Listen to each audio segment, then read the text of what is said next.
Après avoir parlé la semaine dernière de La Moutarde Montonnée, rétrospective de la filmographie de Pierre Richard, acte 3. Je suis prêt pour vous parler aujourd'hui, sans spoiler, du Distrait, un film réalisé en 1970 qui nous permet de remonter encore un peu plus dans le temps, et oui, oh là là, oh, bon sang, on se fait vieux ici, hein.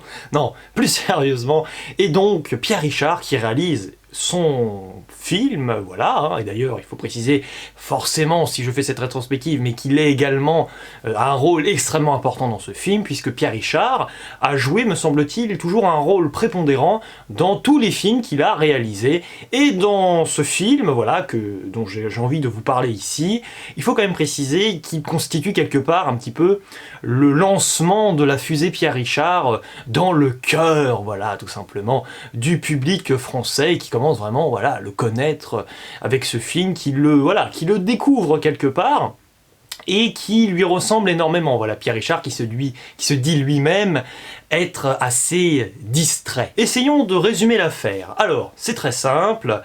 Pierre Richard s'appelle Pierre Malaquet, d'ailleurs Pierre Richard aime bien s'appeler Pierre dans les films, et Pierre Malaquet est quelqu'un d'un petit peu distrait. Bon, un petit peu, c'est-à-dire sacrément, parce que c'est quand même un peu maladif à force, on a l'impression, et forcément, en réalité, on a l'impression qu'il ne fait pas grand-chose de sa vie concrètement aux yeux de la société, et on accepte tout à fait l'idée que dès le début du métrage, il est propulsé dans une entreprise qui s'appelle Jéricho. Et oui, Jéricho, donc une entreprise qui est managée, gérée, dirigée, tout ce que vous voulez. On a l'impression que, voilà, à part Bernard Blier, qui est visiblement le grand Manitou et qui gère absolument tout, d'ailleurs, ça c'est aussi drôle. Le seul gars à la manette, c'est absolument lui, t'as l'impression. C'est très drôle, d'ailleurs, comme idée, ça. Entre autres, mais on va y revenir. Et Pierre Richard, donc, s'est retrouvé dans cette entreprise. Pourquoi ? Parce qu'en réalité, il a été pistonné par sa mère. Voilà, sa mère qui a une relation secrète d'amour avec Bernard Blier, donc.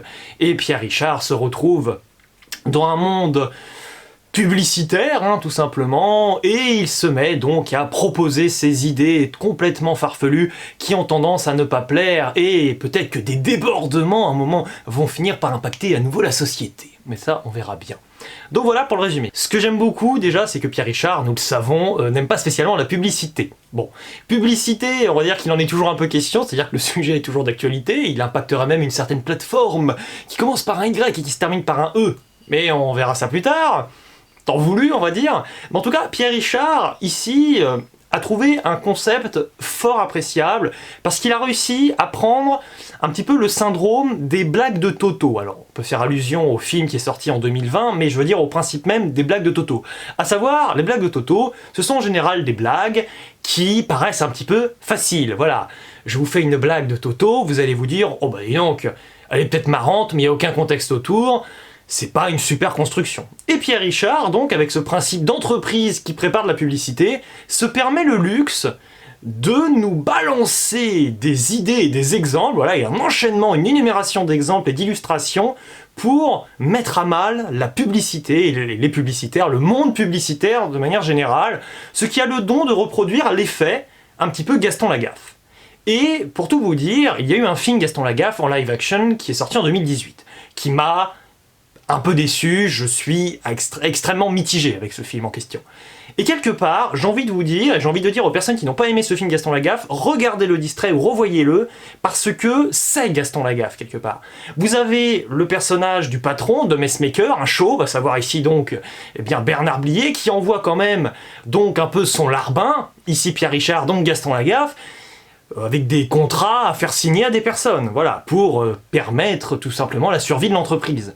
Donc, on a pris le fil conducteur d'une bande dessinée, sans pour implorer au plagiat total et au manque d'inspiration totale, non, pas du tout, puisqu'il suffit par la suite, et c'est ce que fait très bien Pierre Richard, à faire habiter tout simplement ce film avec une galerie de personnages, avec une galerie de situations, qui paraissent peut-être un petit peu exagérés, mais là et la satire également de Pierre Richard qui accentue et qui empire absolument la situation dans ses moindres retranchements.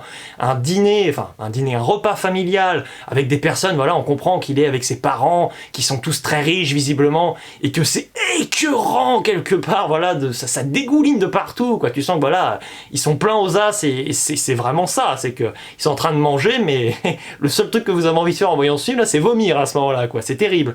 Et en même temps, donc cela contribue à toute une critique, voilà, bon après, de la télévision, de l'engouement un petit peu de la population qui a tendance à s'exciter dans tous les sens.